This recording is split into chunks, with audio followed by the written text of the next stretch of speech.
അവസാനം അത് വളയാതെ അതിന്റെ കൈവിരലുകളിലേക്ക് ചേർന്നിരിക്കാൻ തുടങ്ങും.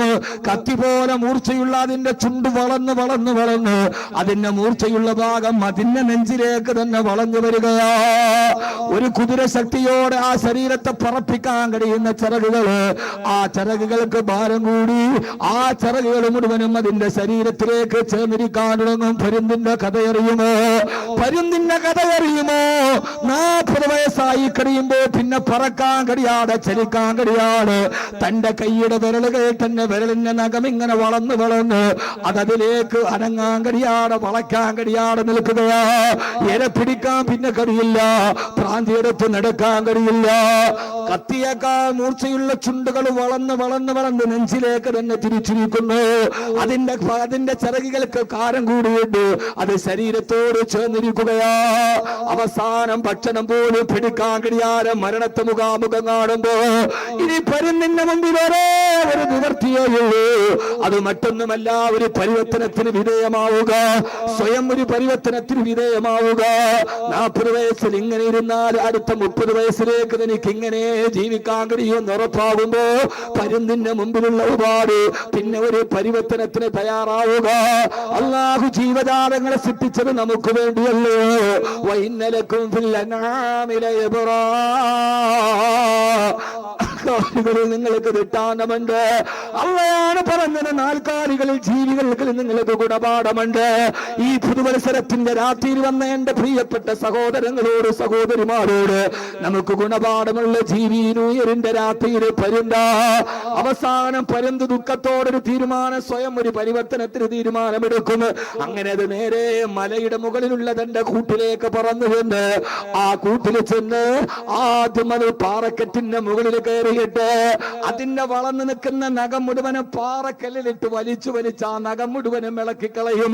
എല്ലാ നഖങ്ങളും പാറക്കെട്ടിൽ വെച്ച് ഇളക്കി കഴിയുമ്പോ പിന്നെ 5 മാസത്തോളം ഇര പിടിക്കാൻ കഴിയാതെ ആ പരുന്ത് പാറക്കെട്ടിൽ ഇളകിപ്പോയ നഖവുമായി വേദന സഹിച്ചിരിക്കുകയാ.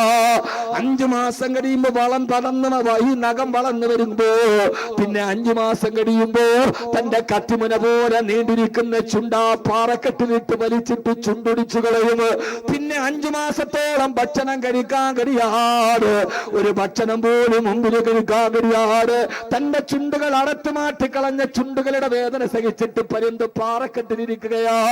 അവസാനം ചുണ്ടും വളർന്നു വരുമ്പോ പിന്നെ അതിന്റെ ചിറകുകൾ മുഴുവനും പാറക്കെട്ടിലിട്ട് അടിച്ചടിച്ചടിച്ചടിച്ച് ആ ചിറകുകൾ മുഴുവനും പോയിട്ട് പിന്നീട് പുതിയ ചിറകുകൾ വരികയാ. ആ പുതിയ ചിറകുകൾ വരുമ്പോ കുറെ കഴിയുമ്പോ പരുന്ത് ഏറെ സഹിച്ചിട്ടാണെങ്കിലും തന്റെ ജീവിതത്തിന്റെ വേദനകളും യാതനകളും സഹിച്ചിട്ട് ഒരു പരിവർത്തനത്തിന്റെ മാറ്റം വന്നപ്പോ അടുത്ത 30 വർഷത്തേക്ക് ജീവിക്കാനുള്ള ആയുസ് നീട്ടിയെടുക്കുകയാ. അടുത്ത 30 വർഷത്തേക്ക് ജീവിക്കാനുള്ള ഒരു സൗകര്യം ഇത് ഉണ്ടാക്കിയെടുക്കുകയാ. അതുകൊണ്ട് എന്റെ പ്രിയപ്പെട്ട ചെറുപ്പക്കാരാ,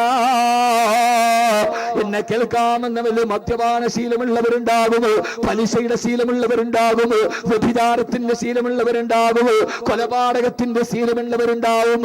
പക്ഷേ ഞാൻ ഓർമ്മിപ്പിക്കുകയാ, നമുക്കൊരു പരുന്താവാൻ കഴിയുമോ? വേദന സഹിക്കാൻ കഴിയുമോ? അവനവന്റെ കർമ്മമാകുന്ന പാറക്കല്ലുകളിൽ അവനവന്റെ നഖങ്ങളെയും അവനവന്റെ ചുണ്ടുകളെയും അവനവന്റെ ചിറകുകളെയും തല്ലി തകർത്ത് തെരിപ്പണമാക്കി അടുത്ത 30 വർഷത്തേക്ക് ജീവിക്കാനുള്ള ഒരു എനർജി സമ്പാദിക്കുമോ?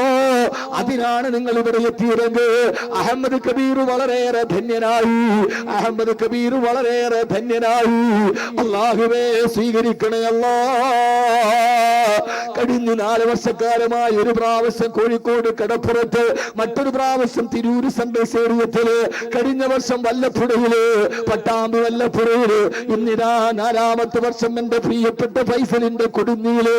അല്ലാഹുവേ, ലക്ഷക്കണക്കിന് ആളുകളെ നീ ഒരുമിച്ച് നിർത്തിയിട്ട് രാത്രി 12 ആകുമ്പോ ലോകം മുഴുവനും നിറഞ്ഞു പൊന്നുന്ന ഗ്ലാസുകളുമായി ചേസ് വിളിച്ചു ചൊരുക്കുന്ന കള്ളും മയക്കും കറുപ്പും അഴിഞ്ഞാട്ടമാടി തെറിക്കുന്ന പെണ്ണും ചലച്ചിത്ര നീലക്കുടപ്പിന് കൊടുപ്പും ചിദാനന്ദലപ്പിക്കും മറ്റൊന്നു വേണം എന്ന മുദ്രാവാക്യവുമായിട്ട് ആടിത്തി കൊടുക്കുമ്പോ പാതിരാവിന് നിശബ്ദത ഈ മൈതാന മധ്യത്ത് നിന്റെ മുമ്പിൽ വന്ന് അല്ലാഹുവേ അല്ലാഹുവേ കൽബ് തുറന്ന് ഞങ്ങൾ ഇരിക്കുകയാ.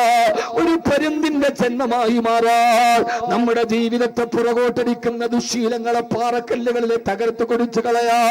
നമ്മളെ ജീവിതത്തിന്റെ ഇന്നലകളിലേക്ക് തിരിച്ചു പോകുമ്പോ ഏതൊക്കെ ദുശീലങ്ങളുണ്ട് ആ ദുശീലങ്ങളെ മുഴുവനും നമ്മൾ നിന്ന് മാറ്റാൻ പരിവർത്തനത്തിന്റെ പടപ്പുറപ്പാട് മാറാ. പരിവർത്തനത്തിന്റെ പടപ്പുറപ്പാട് മാറാ. എത്ര നാൾ ഇവിടെ ജീവിച്ചിട്ട് കാര്യമേടാ. ലോകത്തെ ഏറ്റവും കൂടുതൽ പുതുവത്സരം ആഘോഷിച്ച ഒരാളില്ലേ? ലോകത്തെ ഏറ്റവും കൂടുതൽ പുതുവത്സരം ആഘോഷിച്ചതാരാ? ലോകത്തെ ഏറ്റവും കൂടുതൽ പുതുവത്സരം ആഘോഷിച്ചതാരാ? ഖുർആൻ കൃത്യമായി മറുപടി പറയുന്നുണ്ട്. ഫലബിസ ഫീഹിം അൽഫ സനതിന ഇല്ലാ 50 ആമാ. ലോകത്തെ ഏറ്റവും കൂടുതൽ പുതുവത്സരം ആഘോഷിച്ചത് ശൈഖുൽ അംബിയാ നൂഹ് നബിയാ. 950 വർഷക്കാലം ഭൂമിയിൽ ജീവിച്ചിരുന്ന ആളാണ്. അവസാനം നൂഹ് നബി മരണപ്പെട്ട അല്ലാഹുവിന്റെ അടുക്കലേക്ക് പോയപ്പോ മലക്കുകളെ ചോദിച്ചു വത്ത നൂഹ് നബിയോട്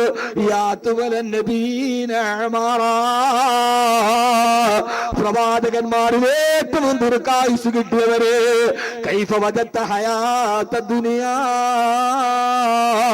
ഈ ദുനിയാവിന്റെ ജീവിതം എങ്ങനെയാ നിങ്ങൾക്ക് അനുഭവപ്പെട്ടത്? ആരോടാ ചോദിക്കുന്നത്? 950 വർഷം ഭൂമിയിൽ ജീവിച്ചിരുന്ന മഹാനായ ശൈഖുൽ അംബിയായോടാ.